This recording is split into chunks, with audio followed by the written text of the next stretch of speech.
What's up, YouTube? Capital G here. The Egyptian gods are back, and Merik Ishtar has returned with a vengeance. I believe with the new support in Legendary Duelist Duels of Gloom, the Merik strategy is actually feasible now. I didn't really think that it worked before, but now you got ways of dropping Ra. It can easily OTK the opponent, and you can actually play through some disruption. Now, the Ra deck was already like one that wanted to go second, just because the way that Ra works as a god card, it's not like Slifer. It leads itself to specifically kind of trying to OTK your opponent, and that means you want to go second with this deck, and you have a way of breaking boards already built into the deck. This deck is actually pretty strong against combo, specifically because we're going to main deck the Winged Dragon of Ra Spear mode, and that allows us to just tribute our opponent's monsters. Usually there's not any decks that can like play around this card. You just hand it to your opponent, get rid of their three biggest and most important monsters, and then you're just good to go. But anyways, let's go ahead and run this. Now, both of these decks do want to go second because I believe that this is a Golden Castle build of Grimaju, and we know that deck doesn't really do a whole lot going first. Usually they'll just try to go for a rank 8 like Titanic Galaxy. It's okay. I mean, when you back this board up with Golden Castle of Stromberg, I will admit it's not that bad because you have ways of stopping attacks. You also have two big monsters on the field, and you can suck up your opponent's spell card. It would have probably been a little better if he didn't have Lightning Storm. Maybe a Called by the Grave would have offered another way of disrupting the opponent, but in this instance I don't think it's gonna matter. So he will of course have to fire out Extravagance as the first play. His opponent will suck that up, but boy, you done messed up, because now he can activate the Ancient Chant. Now, he already has a copy of Ra in his hand. Actually, he has 3 Ra's technically in his hand, but he doesn't need the copy of Ra. What he needs is that additional normal summon, and had his opponent actually sucked up the Ancient Chant, it would have never been in the graveyard, and chances are he probably would have won this duel. But you know, you can't let your opponent just draw 2 cards for free, so Ancient Chant's gonna allow him to get that additional normal summon, and now he's gonna pay all them life points in. This is what it means to face down a god card. Do you people not understand? Are you not? How does it go on Gladiator? Are you not entertained? Yeah, that's what they say in Gladiator. Now, the thing is, his opponent's probably sitting back chilling and thinking, come on, Cap, this ain't the dang anime.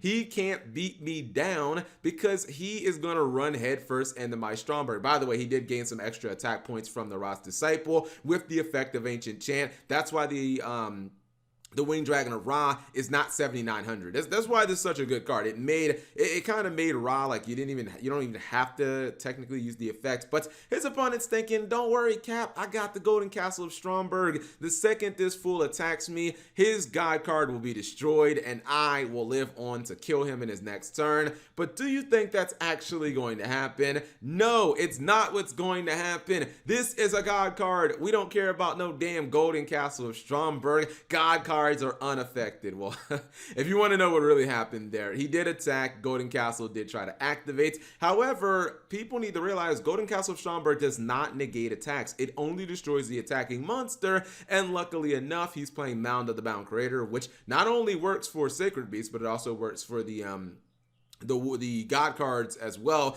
This card protects your level 10s from being destroyed by card effects. So if your opponent can't destroy your monsters, they can't actually stop the attack. So yeah, basically it's kind of like a Mirror Force situation with, like, I guess my body as a shield. It kind of makes it so that the attack is not actually stopped. Anyways, his opponent gets obviously one shot there. The god cards are victorious. Now for Utopia Duel, and I am on the new version of YGO Pro, the Project Ignis. I don't even need to say that I'll show you guys how to download it, because by the time you guys see this duel, that video will have already been up. Anyways, it's interesting to see how many people are playing Pot of Avarice now that the card is at 3. Like, I'm seeing it in so many decks. I thought it would just be Zodiac and Sky Striker, but everybody's trying to get in on the action, and we got Master Rule 5 Utopia, which I believe is very strong because there are so many level 4 monsters. It's so easy to get your summons off, and a lot of decks can't deal with your top Exexel. We even got Fortune Ladies up in here. This Fortune Lady specifically, when it's hard drawn, you can just reveal it and special summon it. It is a level 4 water monster, so it goes into those totally awesome plays by the way of Bahamut Shark, and I'm pretty sure this guy wanted wanted to make Bahamut Shark, but I don't think he's going to be making anything. And yeah, you do draw a lot of cards with Exceed Change Tactic. That means if you draw her off of that, you can special summon her to the field. If you're lucky enough to hit your instant fusion, boom, there is your Bahamut Shark. Or I guess if you have like another one, maybe you get lucky in Monster Reborn or something like that. He does keep the original Utopia on field, which is pretty smart because she has 0 attack and defense. That means that, yeah, the Utopia can just stop your opponent from attacking her, and it's really difficult for your opponent to play second against this card, Utopic Zexal. That's why, you know, Infinite Impermanence is just ever so important. It's going to be even more important once we get to Rise of the Duelist, because we have three tactical talents, and you know, it's just another kind of hard counter to that card. Anyways, he is going to go for a little, no, I missed it, I'm sorry. He already did the super poly play.